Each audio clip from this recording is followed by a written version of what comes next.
আসসালামু আলাইকুম সবাই কেমন আছেন? এই যে দেখেন, আজকে একটা নতুন রেসিপি নিয়ে এসেছি। আজকের রেসিপিটা জাস্ট ওয়াও। আজকে আমার বউ আমার জন্য তেহেরি রান্না করেছিল, সেটার ভিডিও সে করে রেখেছে। সে ভয়েস দেওয়ার সময় পায়নি, তাই আমি ভয়েস দিচ্ছি। বোঝেনি তো, পুরুষ মানুষ, আহারে কাকা, কি জ্বালা! পুরুষ মানুষের জ্বালা শুধু পুরুষ মানুষই বোঝে। আপনারা বুঝবেন না, কারণ আপনারা অবিবাহিত, আর যারা বিবাহিত তারা অবশ্যই বুঝবেন। তো এই যে দেখছেন, আমার বউ আমার পছন্দের খাবার তেহেরি রান্না করতেছে। সাধারণত তেহেরির মাংসগুলো ছোট ছোট হয়, সে আমার জন্য ভালোবেসে একটু বড় বড় করে দিছে। যাই হোক, সেটা কোনো বিষয় না, তবে রান্নাটা অনেক মজার হয়েছিল এবং সে অনেক ভালো রান্না করে। আর সে আমার সব আবদারি রাখে, আমি যেটা পছন্দ করি সেটাই রান্না করে। এক কথায় পরিশ্রমী।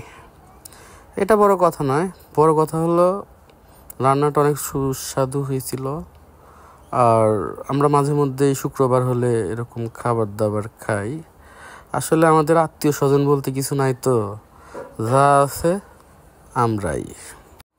লাইফে তো বড় হতে পারলাম না, আর বড় হতে পারবো কিনা তাও জানি না। এই যে কষ্ট করে করে ভিডিও বানাই, কিন্তু কোনো লাভ হয় না। তারপর আমরা হাল ছাড়ি নাই, আমরা গরিব তাই। এই যে দেখেন রান্না করতেছে, রান্নাটা দেখেই মনে হচ্ছে অনেক সুস্বাদু হবে। আর আমার বউ অনেক সুন্দর রান্না করে, এটা মোটামুটি আমাদের পেজে যারা ঢুকছেন এবং দেখছেন তারা সবাই জানেন। আমার ছোট ভাই হৃদয় ও আমার ভাইস্তা আলতোপিক আসার কথা ছিল, কিন্তু তারা আসে নাই।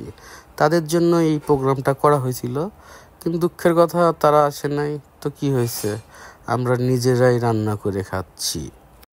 আজকের রান্নাটা দেখেন, জাস্ট ওয়াও, ঝাক্কা নাক্কা। এই যে দেখেন, মাংসগুলো রান্না হয়ে গেছে।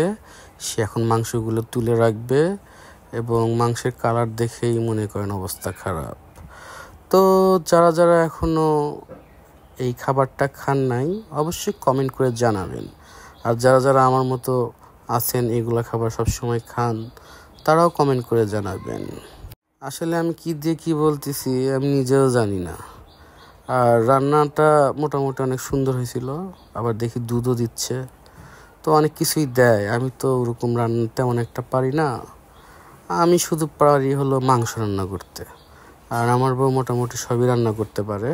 তবে একটা কথা কি, সব পরিশ্রম সব কিছু এই ফ্যামিলি নিয়ে। দিন শেষে ফ্যামিলি আপনার পাশে থাকবে, আর কেউ পাশে থাকবে না। ওই যত আত্মীয় স্বজন বলেন আর যত কিছুই বলেন, কেউ চাইবে না যে আপনি লাইফে বড় হন, কিংবা আপনার ভালো কিছু হোক, বা আপনার কারো কাছে যাতে হাত পাতা না লাগে। এটা শুধু বাপ মাই চায় যে তার সন্তানটা বড় হোক। আর বাপ মা না থাকলে যে কি জ্বালা, সেটা আমি হাড়ে হাড়ে টের পাচ্ছি। আজকে আসলে অনেক দুঃখের কথাই মনে পড়তেছে, বললেও কিছু করার নাই, কারণ অভিযোগ দেওয়ার মতো আমার কেউ নাই যে যার কাছে আমি অভিযোগটা দেব, আর আমার অভিযোগটা দিলে কাজ হবে। আসলে কি বলবো, কিছু বলার নাই। কাকে বলবো, কারণ আমার তো বাবা মাই নাই। তারপরও আলহামদুলিল্লাহ, আল্লাহ পাক অনেক ভালো রাখছে, আল্লাহ অনেক ভালোবাসে। আল্লাহর কাছে কোটি কোটি শুকরিয়া যে আল্লাহ যে অবস্থায় রাখছে অনেক ভালো রাখছে। যাই হোক, বলতে বলতে আমাদের রান্নাটা প্রায় শেষের দিকে। সো সবাই ভালো থাকবেন, সুস্থ থাকবেন, আমাদের জন্য দোয়া করবেন, আমার ছোট বাবুটার জন্য দোয়া করবেন। সো খোদা হাফেজ।